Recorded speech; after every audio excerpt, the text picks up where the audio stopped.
Hello everyone. जैसे कि अभी नया अपडेट आ चुका है कि 20 तारीख से मतलब कल से साम्स पोर्टल जो है वो ओपन हो चुका है, जिसके लिए उड़ीसा वालों का बहुत ज़्यादा इंतज़ार था। तो अभी ये साम्स पोर्टल ओपन होने के बाद, ये खुशखबरी सुनने के बाद उड़ीसा वाले मन ही मन सोच रहे होंगे अभी मजा आएगा ना भिड़ो। साम्स पोर्टल में एप्लीकेशन फॉर्म भरने से पहले कुछ कुछ ऐसे जानकारी है जिसका अच्छे से ध्यान रखना चाहिए। हम उसी जानकारियों के बारे में, उसी इन्फॉर्मेशंस के बारे में इस वीडियो में चर्चा करेंगे। तो चलिए शुरू करते हैं।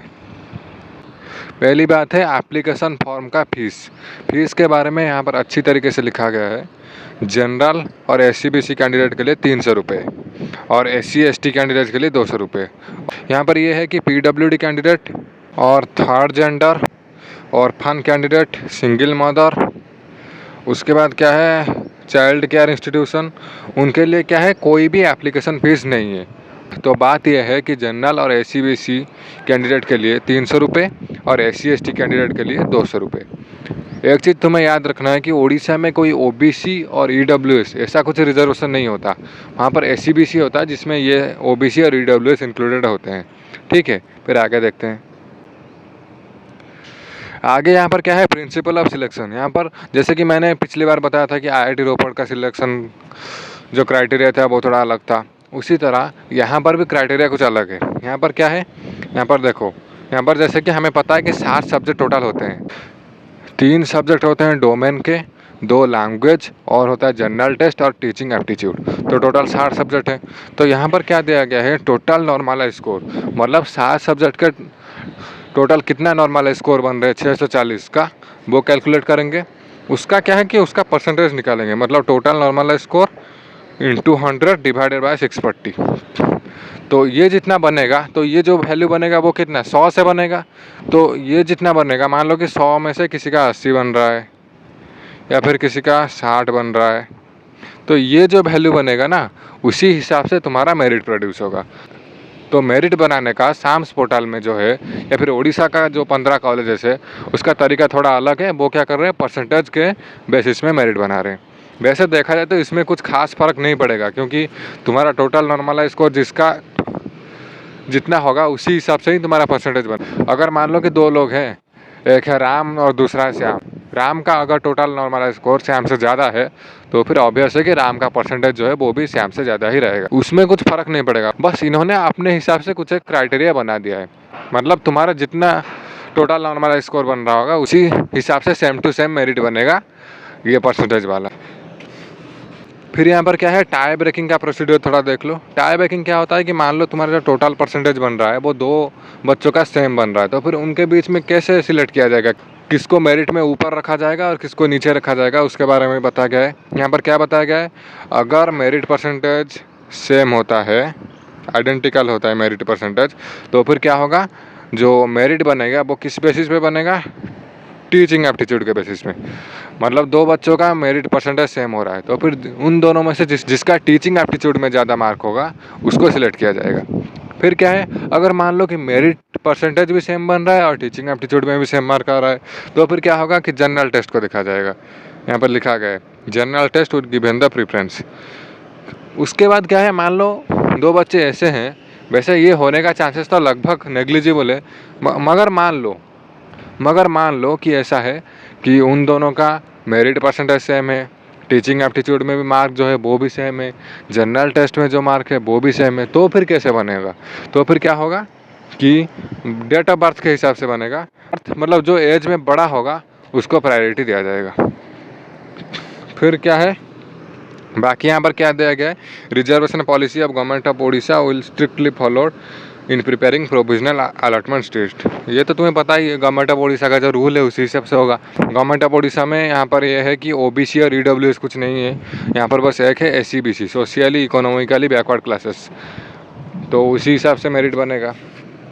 फिर आगे क्या है एलिजिबिलिटी क्राइटेरिया, ये वाला चीज़ जो है ये थोड़ा इंपॉर्टेंट है, ये देख लो।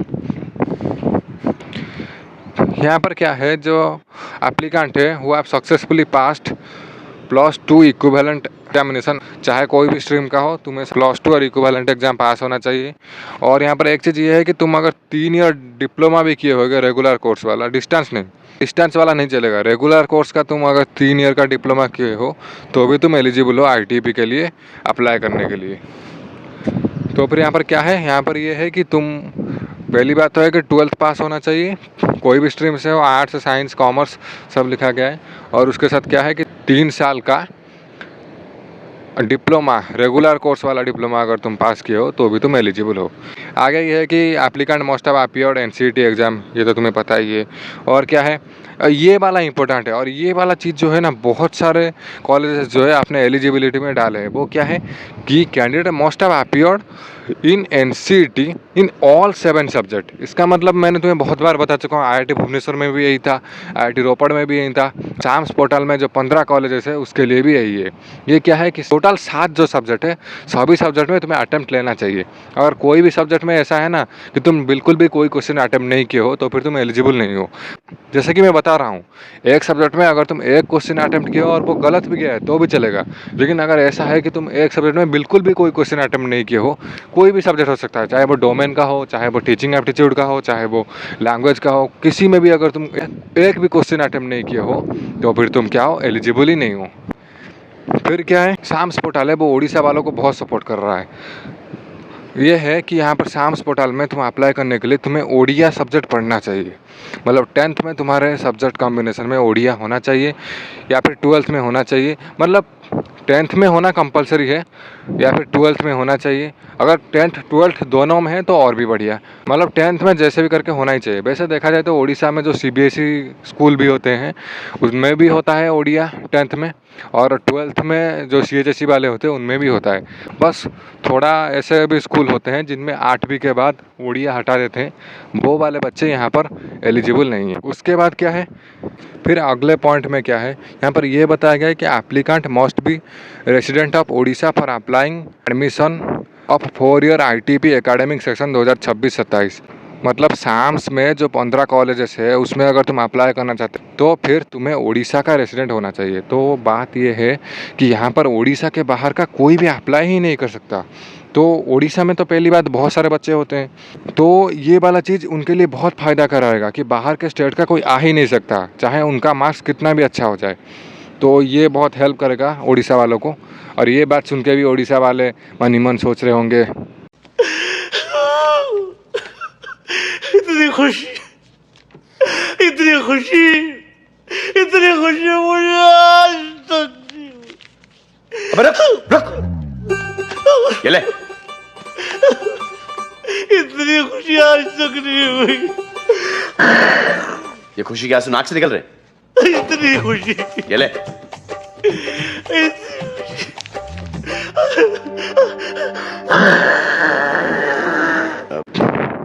फिर अगले पॉइंट में क्या है, there is no age limit.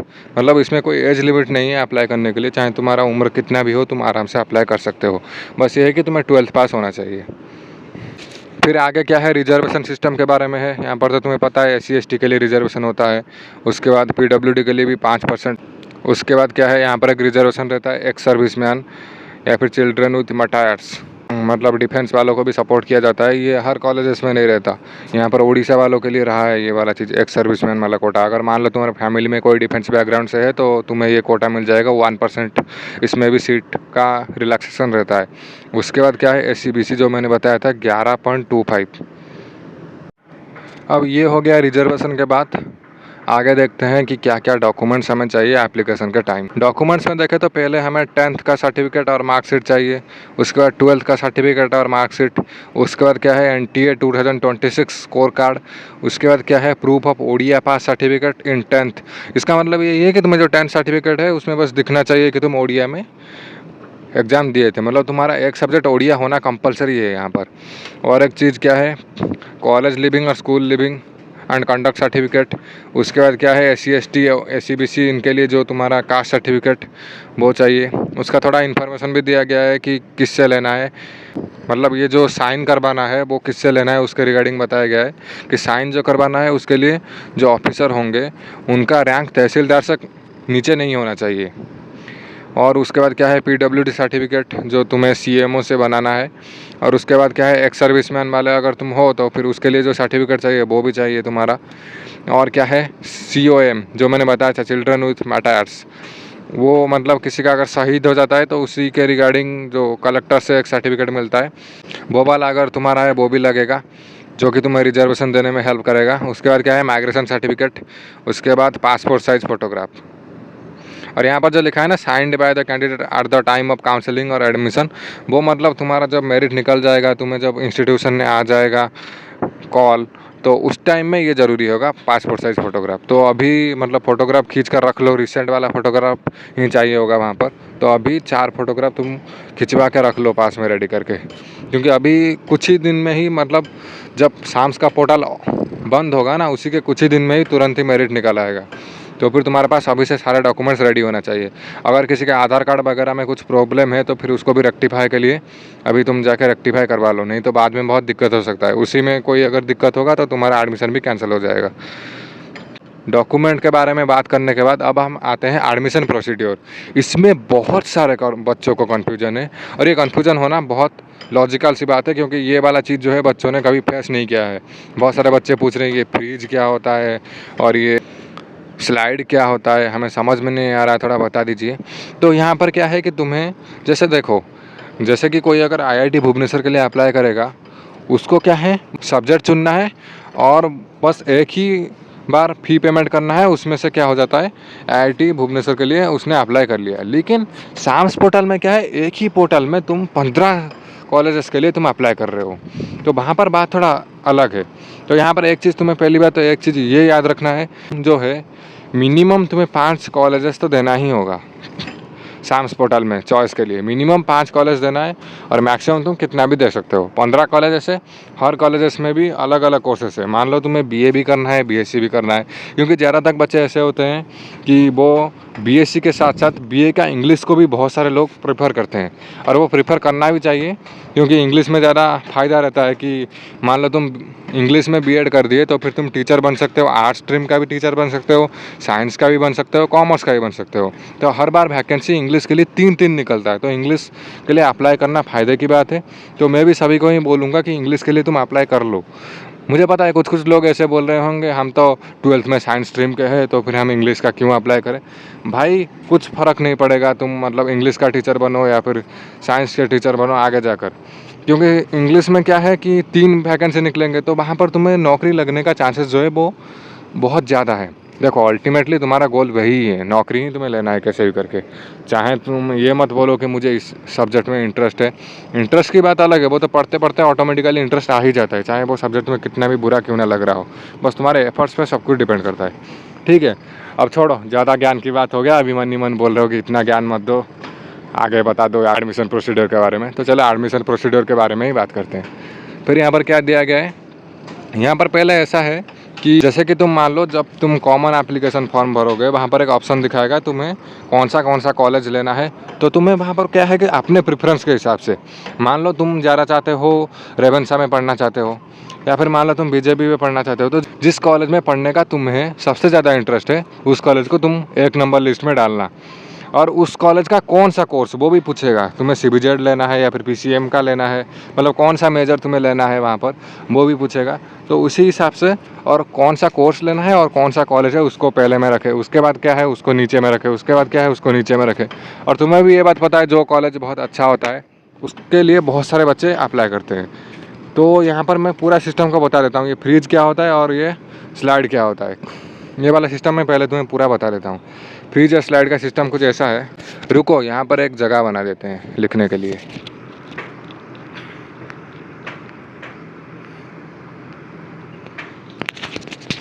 अब ये बन गया हमारा जगह। अब हम पेन को चालू करेंगे, ये देखो 1 2 3 4 5 6। मान लो यहाँ पर तुमने कोई एक कॉलेज का नाम दिया, ये कोई एक कॉलेज है, मतलब तुम मान लो 6 कॉलेजेस जो है अपने चॉइस में भरे, कहाँ पर कॉमन एप्लीकेशन फॉर्म में। देखो मैं तो बोलूँगा कि तुम मैक्सिमम टू मैक्सिमम जितना तुम हो सके कॉलेजेस तुम भर लो चॉइस में, क्योंकि 300 ही रुपये लगेगा, चाहे तुम 6 कॉलेजेस भरो चाहे तुम 15 कॉलेजेस भरो। ये मैं इसीलिए बोल रहा हूँ कि तुम ज़्यादा से ज़्यादा कोर्स ज़्यादा से ज़्यादा भरने की कोशिश करो, ताकि तुम्हारे लिए फ़ायदा रहेगा। पहली बात तो पैसा तो तुम दे ही रहे हो ना, ऐसा तो नहीं है कि 15 कोर्स भरने के लिए तुम्हें ज़्यादा पैसा देना पड़ेगा। भाई सेम पैसा लगेगा तो फिर क्या दिक्कत है, तुम दे ही दो। कोई भी बच्चा कोई भी कॉलेज नहीं छोड़ेगा, पहले से ये वार्निंग है। तुम चाहे तुम्हारा मार्क्स कितना भी ख़राब हो, फिर भी तुम बीजेपी डालोगे, रेवेन्सा डालोगे, सभी डालोगे, कोई भी कॉलेज तुम्हें मिस नहीं होना चाहिए। तो अभी देखते हैं पहली बात। अब जैसे कि मैंने बताया कि 6 कॉलेजेस के लिए तुमने अप्लाई किया, तो ऐसा हुआ तो तुम्हारे मार्क्स के हिसाब से जब तुम्हारा मेरिट निकला तो तुम्हें क्या हुआ, इस कॉलेज से तुम्हारा सिलेक्शन हो गया। तो इस कॉलेज के ऊपर यहाँ पर 2 ऑप्शन दिखाएगा तुम्हें, एक दिखाएगा फ्रीज का और एक दिखाएगा स्लाइड का। तो इन दोनों में से तुम्हें कोई एक करना है, ठीक है। पहले एक बात याद रखो कि यहाँ पर जो एडमिशन प्रोसीड्योर होगा वो 3 राउंड में होगा, पहला और दूसरा, फर्स्ट और सेकंड, ये जो 2 है ये है मेन राउंड। और उसके बाद जो है थर्ड राउंड, वो क्या है, वो सिर्फ है स्पॉट राउंड उसको बोल सकते हो, मतलब जो इन दोनों राउंड के बाद जो सीटें बचेंगे उनके लिए। और जो स्पॉट राउंड होगा वो ऑफलाइन होगा। चलो स्पॉट राउंड के बारे में बाद में बताऊंगा, अभी मान लो मैं फर्स्ट और सेकंड राउंड के बारे में बात कर रहा हूँ। वैसे इसका प्रोसीजर एकदम सेम टू सेम है जैसे +3 के लिए जो होता है, मतलब BSc के लिए। तो जो लोग BSc के लिए अप्लाई किए होंगे वो तो इनको समझते होंगे, लेकिन बाकी जिन्होंने नहीं किया है उनके लिए है। तो मान लो तुम इस कॉलेज में तुम्हारा क्या हुआ, इस कॉलेज में कोई एक स्पेसिफिक कोर्स तुम डाले थे, यहाँ पर तुम हो गया कौन सा नंबर में, 4 नंबर में जो कॉलेज है। यहाँ पर तुम्हें 2 ऑप्शन दिखेगा, फ्रीज करना है या फिर स्लाइड करना है। तो फ्रीज करने का मतलब क्या है, अगर मान लो तुम फ्रीज का ऑप्शन डाल रहे हो तो फिर ये है कि ये जो तुम्हें कॉलेज मिला है और उसमें जो कोर्स मिला है उसमें तुम सेटिस्फाइड हो, तुम्हें और कुछ नहीं चाहिए।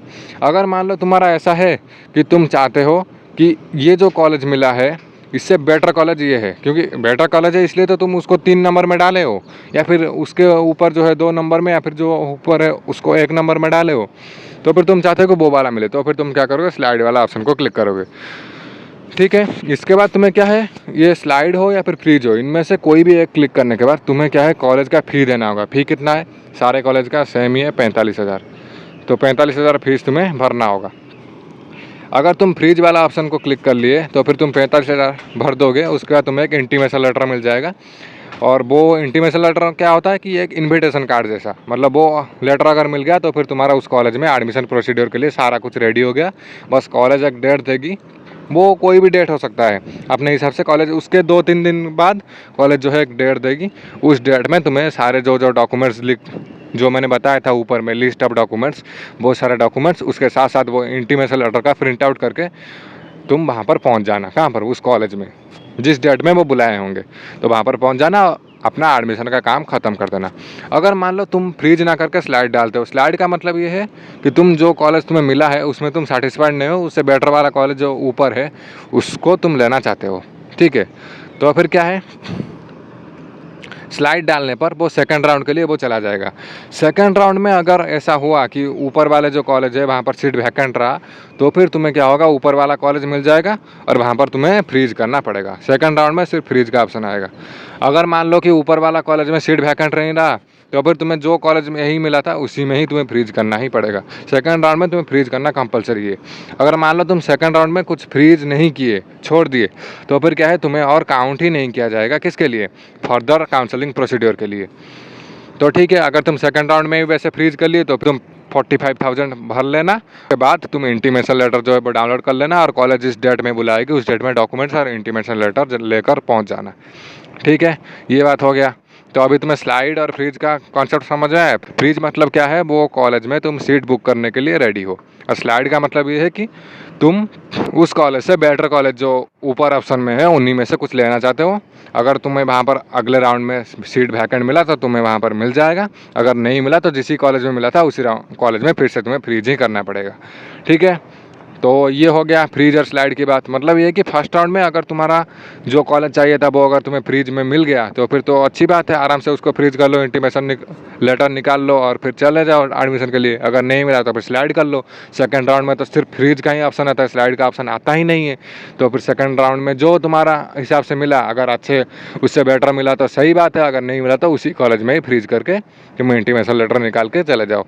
वैसे अगर मोटा मोटी तौर से मैं बताऊँ तो सारे कॉलेजेस की बात सेम ही लगेगा, बस थोड़ा सा फैसिलिटीज़ में डिफरेंस आ सकता है, लेकिन सर्टिफिकेट तुम्हें सेम ही मिलेगा और कोर्स भी तो सेम है ही। तो फिर तुम चाहे रेवेंशा से करो या फिर कोई से भी करो, एक ही बात है। लेकिन एक बात मैं थोड़ा तुम्हें सजेस्ट करूंगा कि तुम एमपीसी ऑटोनोमस को प्रेफरेंस देना। और मैं ये बात क्यों बता रहा हूँ, कुछ लोग बोलेंगे कि हम रेवेंशा बीजेपी में क्यों ना करें, एमपीसी में ही क्यों। तो एमपीसी में ये करने के लिए मैं इसलिए बोल रहा हूँ कि एमपीसी में पिछले साल भी चला था आईटीपी, तो फिर एमपीसी में क्या है कि वो कोर्स रन कर रहा है पहले से, तो फिर वहाँ पर जो है प्रोफेसर या एकेडमिक सेक्शन का एक्सपीरियंस थोड़ा बेटर होगा बाकी कॉलेजेस के तुलना में, तो फिर वो थोड़ा तुम्हारे लिए बेटर रहेगा। और ठीक है, बाकी तुम्हें अगर जो पसंद लगे, ये तो मेरा पर्सनल सजेशन है, जो तुम्हारा मर्जी है वही करना। ठीक है, अभी आगे बढ़ते हैं एडमिशन प्रोसीड्योर का। अब एक एक पॉइंट देखते जाते हैं। पहला पॉइंट ये है कि selected participants have to produce the intimation letter physically before. हाँ, ये तो मैंने तुम्हें बता दिया कि इंटीमेशन लेटर तुम्हें लेकर जाना होगा, और जो तुम्हें आईडी प्रूफ जो जो चाहिए जैसे कि आधार कार्ड वगैरह वो सब लेकर जाना है।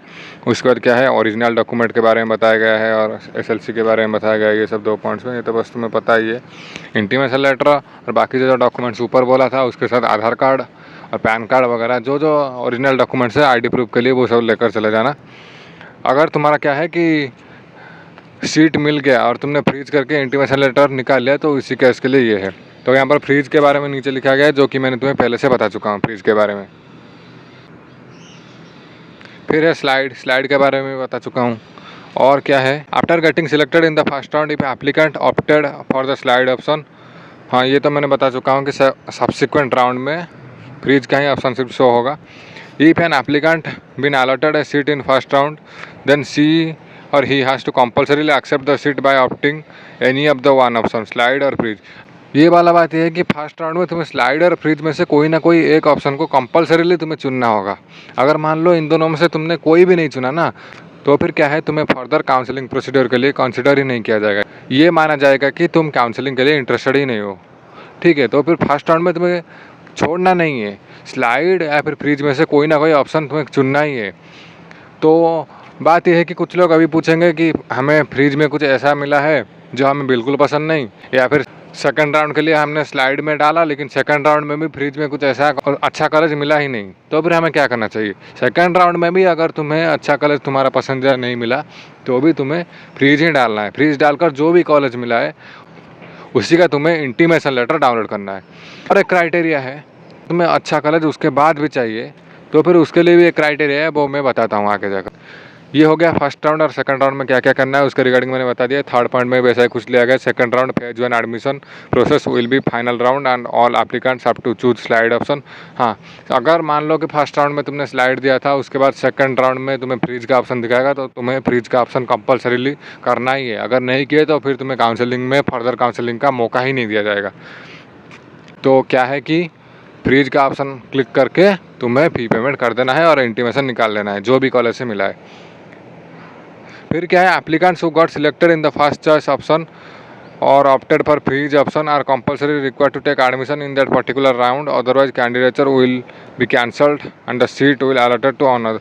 हाँ, एक बात यह है कि मान लो तुमने फ्रीज का ऑप्शन सिलेक्ट किया और पेमेंट भी कर दिया, लेकिन जिस टाइम में तुम्हें कॉलेज ने बुलाया उस टाइम तुम गए नहीं, तो फिर क्या है, तुम्हारा सीट जो है वो किसी और को मिल जाएगा। तो फिर क्या है कि जिस दिन तुम्हें बुलाएंगे उस दिन तुम्हें सारे डॉक्यूमेंट्स के साथ कॉलेज में पहुंच जाना है। और एक है कि at the time of admission, मतलब ऐसा है कि तुम्हारा एडमिशन का टाइम है, तुम्हारा कोई डॉक्यूमेंट फेक निकला तो फिर तुम्हें क्या है कि काउंसलिंग से बाहर कर दिया जाएगा। होगा तो भी तुम्हें काउंसलिंग से बाहर कर दिया जाएगा। During the time of admission not reported option shall be made available in the HEI मतलब होता है हायर एजुकेशन इंस्टीट्यूट। खतरनाक शॉर्ट फॉर्म आजकल यूज करने लगे हैं ये लोग। उसके बाद है कि applicants have to produce all original documents. ये सब तो हो गया डॉक्यूमेंट्स के बाद कि फेक डॉक्यूमेंट हुआ तो तुम्हें निकाल देंगे, मिसमैच हुआ तो भी तुम्हें निकाल देंगे। लेकिन अब क्या है कि मैं तुम्हें बता रहा हूँ थर्ड राउंड के बारे में, थोड़ा अच्छे से सुनना ये बात। थर्ड राउंड जो होता है उसको स्पॉट राउंड बोला जाता है और स्पॉट राउंड ऑफलाइन में होगा। तो पहला बात यह है कि फर्स्ट राउंड में तुम्हें तुम्हारा पसंदीदा कॉलेज मिल गया, तुमने फ्रीज कर दिया और इंटीमेशन लेटर डाउनलोड कर लिया, फिर अपना डॉक्यूमेंट लेकर गए, तुम्हारा एडमिशन हो गया। इसमें कोई और प्रॉब्लम है ही नहीं, पहली बात। सेकंड बात यह है कि तुमने फर्स्ट राउंड में देखा कि तुम्हारा पसंदीदा कॉलेज मिला नहीं, तुमने स्लाइड मारा, फिर स्लाइड मारने के बाद तुम्हें तुम्हारा पसंदीदा कॉलेज मिल गया तो तुमने फ्रीज किया, इंटीमेशन लेटर डाउनलोड किया, आराम से एडमिशन कर दिया, तो यहाँ पर भी कोई दिक्कत नहीं हुआ। लेकिन ऐसा हुआ कि सेकंड राउंड में तुमने क्या है स्लाइड करने के बाद तुम्हें अपना पसंदीदा कॉलेज नहीं मिला, तो फिर तुम्हें क्या करना है? तो फिर तुम्हें ये करना है कि तुम्हें जो भी कॉलेज मिला है उसमें तुम्हें फ्रीज कर देना है और इंटीमेशन लेटर जो है वो निकाल लेना है। निकालने के बाद वो कॉलेज को चले जाना है और तुम्हारा एडमिशन कर देना है। फिर क्या है, जब स्पॉट राउंड के लिए निकलेगा ना, जब स्पॉट राउंड का वैकेंसी निकलेगा वहाँ पर तुम देख लेना, तुम जो कॉलेज तुम्हारा पसंद है उसमें क्या कोई सीट खाली है, क्योंकि स्पॉट राउंड का वो अलग से नोटिस निकालेंगे कि इस कॉलेज में इतना सीट खाली है, उस कॉलेज में इतना सीट खाली है। वहाँ पर देख लेना कि तुम जो कॉलेज में जाना चाहते हो उसके लिए क्या सीट खाली है। अगर तुम्हें दिखा कि वहाँ पर सीट खाली है तो फिर क्या करना है, स्पॉट राउंड के लिए तुम्हें अप्लाई कर देना है। फिर अप्लाई करने के बाद तुम्हारे जो स्कोर कार्ड के हिसाब से वहाँ पर तुम्हें एक दिन बुलाया जाएगा फिजिकली। जिस दिन फिजिकली बुलाया जाएगा तो तुम्हारा जो जो डॉक्यूमेंट्स वो मांगे होंगे उस टाइम में वो तुम्हें टीसी वगैरह नहीं मांगेंगे, क्योंकि तुम ऑलरेडी किसी कॉलेज में एडमिटेड हो तो तुम्हें टीसी वगैरह नहीं मांगेंगे। वो बाकी बस आधार कार्ड का ओरिजिनल वगैरह ये सब मांगेंगे। वहाँ पर जाके पहुँच जाना, वहाँ पर तुम्हें ऑफलाइन पहुँचना है, फिजिकली पहुँच जाना। और वहाँ पर क्या है, सिर्फ तुम नहीं गए होगे, उसके साथ और भी बच्चे गए होंगे। तो जो जो गए होंगे, मान लो कि 10 बच्चे गए हैं, सिर्फ 2 वैकेंसी है, तो फिर क्या होगा, जो 10 बच्चे गए हैं उन सब का मार्क को शॉर्टलिस्ट किया जाएगा। उन 10 में से जिन दोनों का मार्क सबसे ज़्यादा होगा उन दोनों को वो सिलेक्ट कर लेंगे। ऐसा ही होता है स्पॉट राउंड में।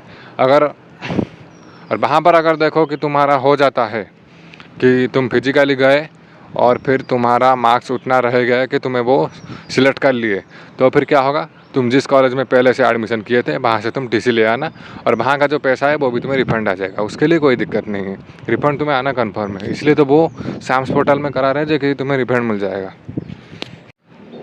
और एक सिचुएशन ऐसा है कि तुम उधर गए लेकिन तुम्हारा जो है स्पॉट राउंड में भी सिलेक्शन नहीं हुआ, तो फिर तुम्हें क्या करना है, जिस कॉलेज में पहले से तुम्हारा एडमिशन हो गया था उसी कॉलेज में तुम्हें कंटिन्यू करना है, और कुछ हो ही नहीं सकता इसके अलावा। लेकिन एक चीज़ का हमेशा याद रखना कि फर्स्ट राउंड में तुम्हें फ्रीज और स्लाइड में से कोई ना कोई सिलेक्ट करना ही है। अगर तुम सिलेक्ट नहीं करते हो तो फिर तुम्हें फर्दर काउंसलिंग के लिए कंसिडर भी नहीं किया जाएगा, स्पॉट राउंड के लिए भी तुम एलिजिबल नहीं रहोगे। ये बात का अच्छे से याद रखना। मतलब अगर तुम फर्स्ट और सेकंड राउंड में स्लाइड और फ्रीज में से कोई सिलेक्ट नहीं किए तो फिर तुम स्पॉट राउंड के लिए भी एलिजिबल नहीं हो। और ऐसा है कि फर्स्ट राउंड में तुमने स्लाइड किया, सेकंड राउंड में तो स्लाइड का ऑप्शन दिखाता नहीं है, सेकंड राउंड में सिर्फ फ्रीज का ऑप्शन दिखाता है। अगर तुम सेकंड राउंड में फ्रीज नहीं किए तो भी तुम्हें स्पॉट राउंड के लिए अलाउ नहीं करेंगे। तो सेकंड राउंड में तुम्हें जो भी कॉलेज मिला होगा उसमें तुम फ्रीज कर लेना है और फिर क्या है, वहाँ पर एडमिशन ले लेना है। अगर लकीली तुम्हें स्पॉट राउंड में तुम्हारा पसंदीदा कॉलेज में मिल जाता है तो अच्छी बात है, अगर नहीं मिलता है तो उसी कॉलेज में कंटिन्यू करना। लेकिन ये बात मैं पहले से बता चुका हूँ, चाहे तुम कोई भी कॉलेज का करो बात सेम ही है, एक ही कोर्स है, सर्टिफिकेट भी सेम मिलेगा, बस नाम थोड़ा अलग रहेगा। और नाम से कुछ फ़र्क नहीं पड़ता। अभी तो तुम्हें ही पता है, सब कुछ स्किल के ऊपर डिपेंड कर रहा है, सब कुछ एग्ज़ाम के ऊपर डिपेंड कर रहा है। चाहे तुम एमपीसी से पढ़ो फिर भी तुम्हें सीटेट देना होगा, चाहे तुम बीजेपी से पढ़ो तो भी तुम्हें सीटेट देना होगा।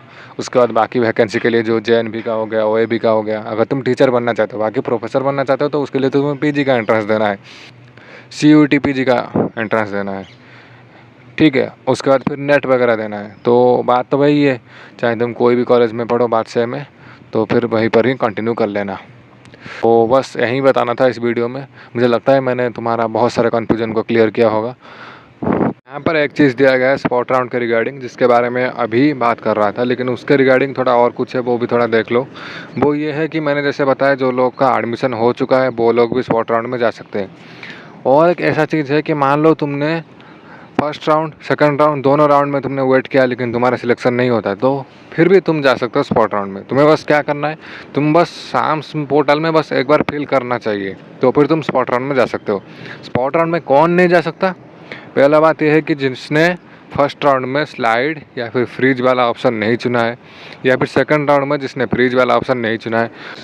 और एक बात यह है कि अगर मान लो तुम 15 कॉलेजेस का कोर्सेस जो है वो तुम ऑप्शन में डाले थे और उसमें तुमने 1 नंबर में जो वाला कोर्स डाला था जिस कॉलेज का, उसमें ही तुम्हारा सिलेक्शन हो गया था, तो फिर तुम नहीं जा सकते। मतलब 3 केसेस में तुम स्पॉट राउंड में नहीं जा सकते। पहला केस ये है कि फर्स्ट राउंड में तुमने स्लाइड और फ्रीज में से कुछ नहीं चुना, सेकंड केस ये है कि सेकंड राउंड में भी तुमने फ्रीज वाला ऑप्शन नहीं चुना, और थर्ड केस ये है कि तुम्हारा फर्स्ट ऑप्शन में ही सिलेक्शन हो गया था। इन्हीं 3 केसेस में तुम स्पॉट राउंड के लिए नहीं जा सकते, बाकी सब केसेस में तुम जा सकते हो। बाकी क्या क्या केसेस है, ऐसा है कि तुम्हें फर्स्ट राउंड या फिर सेकंड राउंड में तुम्हें कोई एक कॉलेज मिल चुका है, लेकिन तुम उससे बेटर कॉलेज पाना चाहते हो तो फिर तुम आराम से स्पॉट राउंड के लिए जा सकते हो वहाँ पर। अगर तुम्हारा वहाँ से स्पॉट राउंड में हो जाता है तो फिर तुम आराम से टीसी निकाल कर रिफंड लेकर उस कॉलेज में एडमिशन कर सकते हो। और दूसरा ये है कि अगर तुम्हारा फर्स्ट या फिर सेकंड राउंड किसी भी राउंड में नहीं हुआ है तो भी तुम कर सकते हो। तुम चाहो तो इंस्टाग्राम में भी मुझे फॉलो कर सकते हो, ये मेरा इंस्टाग्राम आईडी है और आईडी का लिंक भी मैं पिंड कमेंट में प्रोवाइड कर दूंगा। कुछ और कन्फ्यूजन हो तो फिर तुम वीडियो के कमेंट सेक्शन में आराम से पूछ सकते हो।